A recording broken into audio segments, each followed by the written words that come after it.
नमस्कार दोस्तों, स्वागत है आप सभी का आपके अपने YouTube channel Shyam classes study में। साथियों, आज की इस वीडियो में यूपी पुलिस परीक्षा 2023 में पूछे जाने वाली जीके जीएस के 37 अति महत्वपूर्ण प्रश्नों का ये प्रैक्टिस सेट लेकर के आया हूँ। प्यारे साथियों, मैं आपको लगातार प्रैक्टिस सेट कर रहा हूँ क्योंकि प्रैक्टिस सेट के जरिए आप यूपी पुलिस परीक्षा 2023 में अच्छा स्कोर करके आ पाओगे। तो प्यारे साथियों, जिस भी भाई बहन ने हमारे अगर सारे प्रैक्टिस सेट लगा लिए ना, तो उसका यूपी पुलिस परीक्षा 2023 में इस बार सिलेक्शन होने से कोई नहीं रोक सकता है। तो प्यारे साथियों, लगातार प्रैक्टिस सेट करते रहिएगा। प्रैक्टिस सेट के जरिए आप अपना अच्छा स्कोर कर पाओगे। बिना प्रैक्टिस सेट के आपका स्कोर अच्छा नहीं हो पाएगा, मैं ये आपको बार बार बताता हूँ। तो आज के प्रैक्टिस सेट में आपको 37 प्रश्न देखने को मिलेंगे। अगर ये 37 प्रश्न आपको पसंद ना आए तो वीडियो को एक लाइक, और चैनल को आपने अभी तक सब्सक्राइब नहीं किया होगा तो चैनल को आप ज़रूर सब्सक्राइब कर लीजिएगा। और इस प्रैक्टिस सेट को पूरा करने के बाद इसे आप अपने सभी दोस्तों के पास ज़रूर शेयर कर देना, जो भी यूपी पुलिस परीक्षा 2030 की तैयारी कर रहे हो। अगर आपको ये प्रैक्टिस सेट पसंद आए तो ईमानदारी के साथ कमेंट बॉक्स में अपना स्कोर ज़रूर बताने कि आपने हमारे इस प्रैक्टिस सेट में 37 में से कितने प्रश्न सही किए हैं। अगर आपको ये प्रैक्टिस सेट पसंद नहीं आता है तो फिर भी आप कमेंट बॉक्स में अपनी राय ज़रूर बताया करो कि हमें ये प्रैक्टिस सेट आपका इस वजह से पसंद नहीं आता है, तो मैं मेहनत करके आपके जो समस्या बताओगे उसको सॉल्व करने की पूरी कोशिश करूँगा। तो इन सब बातों को ध्यान में रखते शुरू करते हैं आज का अपना ये प्रैक्टिस सेट। तो पहला प्रश्न है आपके सामने कि 1989 में पंचायती राज व्यवस्था के आधार पर किस समिति का गठन किया गया। तो कौन सी समिति का गठन किया गया था? तो ये किया गया था पीके थुंगन समिति का गठन। तो एक का जो राइट आंसर होगा वो हो जाएगा ऑप्शन नंबर ए। प्रश्न संख्या 2 है आपके सामने कि हॉर्नबिल त्यौहार किस राज्य में मनाया जाता है। तो कौन से राज्य में मनाया जाता है हॉर्नबिल त्यौहार? तो ये मनाया जाता है नागालैंड राज्य में हॉर्नबिल त्यौहार। तो 2 का राइट आंसर हो जाएगा ऑप्शन नंबर सी। प्रश्न संख्या 3 है आपके सामने कि अनुच्छेद 53 के अनुसार संघ की कार्यपालिका शक्ति किस में निहित होती है। तो किस में निहित होती है संघ की कार्यपालिका शक्ति, ये आपको बताना है। तो संघ की जो कार्यपालिका की शक्ति निहित होती है वो निहित होती है मुख्य न्यायाधीश में। किस में होती है? मुख्य न्यायाधीश में। तो 3 का जो राइट आंसर हो जाएगा वो हो जाएगा ऑप्शन नंबर सी। अगला सॉरी मैं माफ़ी चाहता हूँ, गलत बता दें, मुख्य न्यायाधीश में नहीं, राष्ट्रपति में निहित होती है। ठीक है, संघ की जो कार्यपालिक शक्ति निहित होती है वो राष्ट्रपति में होती है। माफ़ी चाहता हूँ, गलत बताया है। तो 3 का राइट आंसर हो जाएगा ऑप्शन नंबर बी। प्रश्न संख्या 4 है आपके सामने कि बेंजीन का सामान्य संरचना क्या है। तो क्या होता है बेंजीन की जो सामान्य संरचना होती है वो आपको बताना है। तो बेंजीन की जो सामान्य संरचना होती है वो होती है C6H6। कितनी होती है? C6H6। ऑप्शन नंबर ए इसका राइट आंसर हो जाएगा। प्रश्न संख्या 5 है आपके सामने कि मानव में लिंग निर्धारण किस पर निर्भर करता है। तो किस पर निर्भर करता है? तो ये निर्भर करता है पुरुषों के गुणसूत्र पर। तो 5 का जो राइट आंसर होगा वो हो जाएगा ऑप्शन नंबर सी। प्रश्न संख्या 6 है आपके सामने कि प्रथम वित्त आयोग के अध्यक्ष कौन थे।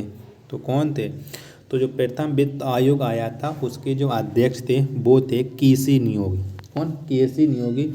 ये प्रथम वित्त आयोग के अध्यक्ष थे। तो 6 का राइट आंसर हो जाएगा ऑप्शन नंबर सी।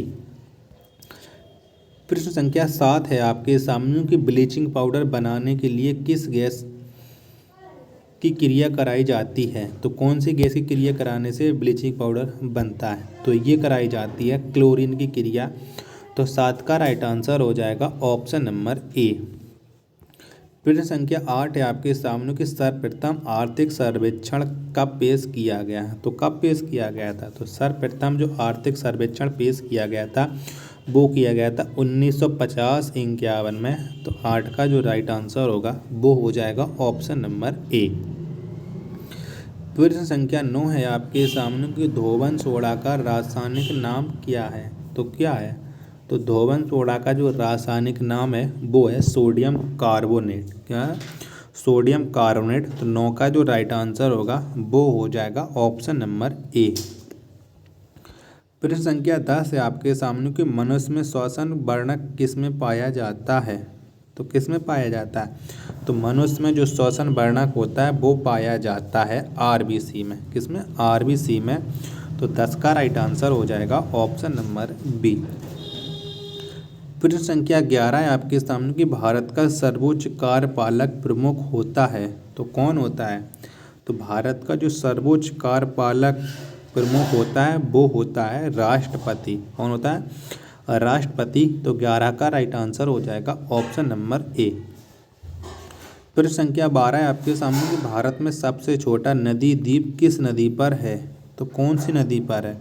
तो भारत में जो सबसे छोटा नदी द्वीप है वो है उमानंद पे। तो 12 का राइट आंसर हो जाएगा ऑप्शन नंबर ए। प्रश्न संख्या 13 है आपके सामने कि गौतम बुद्ध को ज्ञान की प्राप्ति कहाँ हुई थी? तो कहाँ पर हुई थी? तो गौतम बुद्ध को जो ज्ञान की प्राप्ति हुई थी वो प्राप्ति हुई थी बोध गया में। कहाँ पर हुई थी? बोध गया में। तो 13 का राइट आंसर हो जाएगा ऑप्शन नंबर डी। तो प्यारे साथियों, अगर आपको ये प्रैक्टिस सेट पसंद आ रहा हो तो वीडियो को आप लाइक करना, चैनल को आपने अभी तक सब्सक्राइब नहीं किया होगा तो चैनल को आप जरूर सब्सक्राइब कर लीजिएगा। तो प्रश्न संख्या 14 आपके सामने 11वां मौलिक कर्तव्य कब जोड़ा गया? तो कब जोड़ा गया है 11वां मौलिक कर्तव्य? तो ये जोड़ा गया 2001 में। कब? 2001 में, 2002 में जोड़ा गया है। सॉरी, गलत बता रहा हूँ, 2002 में जोड़ा गया है 11वां मौलिक कर्तव्य। तो 14 का जो राइट आंसर होगा वो हो जाएगा ऑप्शन नंबर सी। प्रश्न संख्या 15 है आपके सामने कि दिगंबर किस धर्म से संबंधित हैं? तो कौन से धर्म से संबंध रखते हैं ये दिगंबर? तो इनका जो संबंध है दिगंबर का वो है जैन धर्म से। किससे? जैन धर्म से। तो ऑप्शन नंबर बी इसका राइट आंसर हो जाएगा। प्रश्न संख्या 16 आपके सामने किस राज्य में तूफान को वर्डसोला कहते हैं? तो किस राज्य में कहते हैं? तो ये कहते हैं असम राज्य में। तो 16 का राइट आंसर हो जाएगा ऑप्शन नंबर ए। प्रश्न संख्या 17 आपके सामने की विद्युत चुम्बकीय प्रेरण की खोज किस वैज्ञानिक ने की? तो कौन से वैज्ञानिक के द्वारा खोज की गई थी? तो इसकी जो खोज की थी वो की थी माइकल फैराडे ने। तो 17 का राइट आंसर हो जाएगा ऑप्शन नंबर सी। प्रश्न संख्या 18 है आपके सामने कि भारत में नोट छापने का एकमात्र प्राधिकरण किसके पास है? तो किसके पास है? तो भारत में नोट छापने का जो एकमात्र प्राधिकरण है वो है आरबीआई के पास। किसके है? आरबीआई के पास। तो 18 का राइट आंसर हो जाएगा ऑप्शन नंबर ए।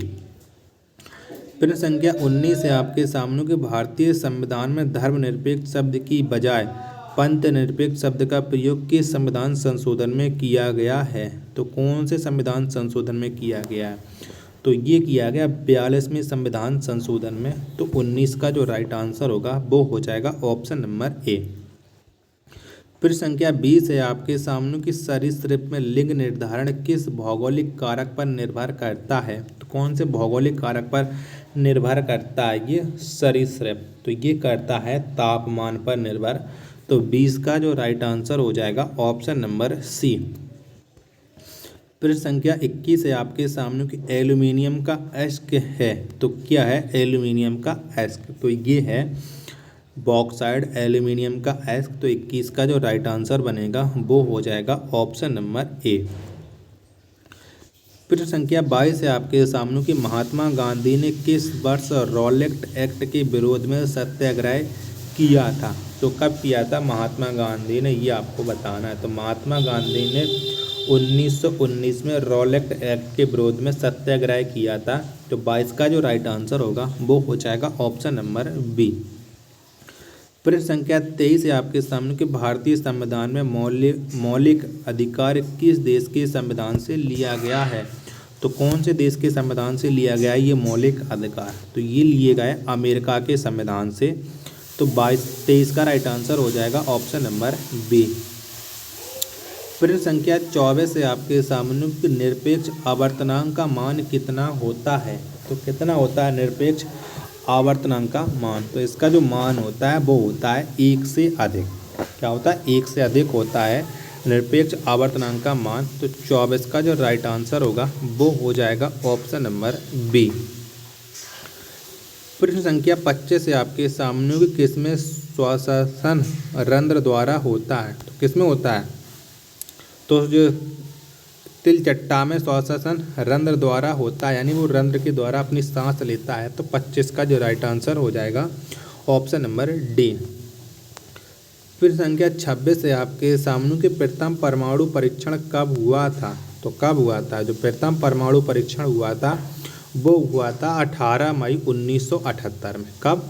18 मई 1978 में प्रथम परमाणु परीक्षण। तो 26 का राइट आंसर हो जाएगा ऑप्शन नंबर ए। प्रश्न संख्या 27 है आपके सामने कि भारत में स्वर्ण पर ऋण देने वाला बैंक कौन है? तो कौन सा है भारत में स्वर्ण पर ऋण देने वाला बैंक? दो ऑप्शन ये हैं, दो ऑप्शन मैं अभी आपको दिखा देता हूँ। दो ऑप्शन ये रहे, तो इन्हीं दो ऑप्शनों में से बताना है कि आपको कौन सा राइट आंसर हो जाएगा। तो मुथूट फाइनेंस बैंक ये स्वर्ण पर ऋण देता है। तो 27 का राइट आंसर हो जाएगा ऑप्शन नंबर सी। प्रश्न संख्या 28 है आपके सामने कि नाट्यांजलि उत्सव किस राज्य में मनाया जाता है? तो कौन से राज्य में मनाया जाता है नाट्यांजलि उत्सव? तो ये मनाया जाता है तमिलनाडु राज्य में नाट्यांजलि उत्सव। तो 28 का राइट आंसर हो जाएगा ऑप्शन नंबर सी।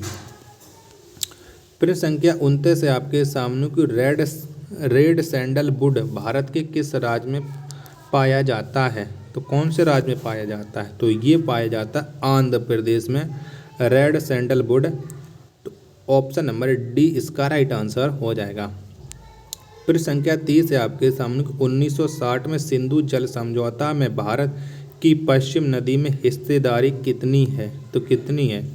तो ये हिस्सेदारी है 20%। कितनी है? 20%। तो 30 का जो राइट आंसर हो जाएगा वो हो जाएगा ऑप्शन नंबर बी। प्रश्न संख्या 31 है आपके सामने कोयले के अपूर्ण दहन से कौन सी गैस निकलती है? तो कौन सी गैस निकलती है? तो कोयले के अपूर्ण दहन से निकलती है कार्बन डाइऑक्साइड। तो 31 का जो राइट आंसर हो जाएगा वो हो जाएगा ऑप्शन नंबर बी। प्रश्न संख्या 32 है आपके सामने कि डोल ड्रम पेटी में किस प्रकार का प्रभाव होता है? तो किस प्रकार का होता है? तो डोल ड्रम की पेटी में ये होता है निम्न दाब का प्रभाव। तो 32 का जो राइट आंसर होगा वो हो जाएगा ऑप्शन नंबर ए। प्रश्न संख्या 33 है आपके सामने कि अवतल दर्पण में वास्तविक और उल्टा प्रतिबिंब के लिए पिंड को कहाँ रखेंगे? तो कहाँ पर रखेंगे? तो अवतल दर्पण में वास्तविक और उल्टा प्रतिबिंब के लिए पिंड को हम रखेंगे वक्ता केंद्र से पारे पर। तो 33 का राइट आंसर हो जाएगा ऑप्शन नंबर डी। प्रश्न संख्या 34 है आपके सामने कि पौधे किस प्रक्रिया द्वारा कार्बन डाइऑक्साइड छोड़ते हैं? तो कौन सी प्रक्रिया के द्वारा पौधे कार्बन डाइऑक्साइड छोड़ते हैं? तो ये छोड़ते हैं श्वसन की क्रिया के द्वारा। तो 34 का राइट आंसर हो जाएगा ऑप्शन नंबर डी। प्रश्न संख्या 35 है आपके सामने कि जास्कर तथा श्योक किसकी सहायक नदी हैं? तो ये किसकी सहायक नदी हैं? तो जास्कर तथा श्योक ये सहायक नदी हैं सिंधु की। तो 35 का राइट आंसर हो जाएगा ऑप्शन नंबर डी। प्रश्न संख्या 36 है आपके सामने कि सबसे ज़्यादा अभिक्रियाशील धातु कौन सा है? तो कौन सा है? तो सबसे ज़्यादा जो अभिक्रियाशील धातु है वो है मैग्नीशियम। तो 36 का जो राइट आंसर होगा वो हो जाएगा ऑप्शन नंबर ए। लास्ट प्रश्न प्यारे साथियों आज के प्रैक्टिस सेट का कि कोलकाता नगर निगम की स्थापना किस एक्ट के तहत की गई थी? तो कौन से एक्ट के तहत कोलकाता नगर निगम की स्थापना की गई थी? तो ये की गई थी 1726 एक्ट के तहत कोलकाता नगर निगम की स्थापना। तो 37 का राइट आंसर हो जाएगा ऑप्शन नंबर बी। तो प्यारे साथियों अगर आपको ये 37 अति महत्वपूर्ण प्रश्नों का ये प्रैक्टिस सेट पसंद आया हो तो वीडियो को एक लाइक, चैनल को आपने अभी तक सब्सक्राइब नहीं किया होगा तो चैनल को आप जरूर सब्सक्राइब कर लेना। मिलते हैं अपने नेक्स्ट वीडियो से नेक्स्ट प्रैक्टिस सेट में, तब तक के लिए धन्यवाद। जय हिंद।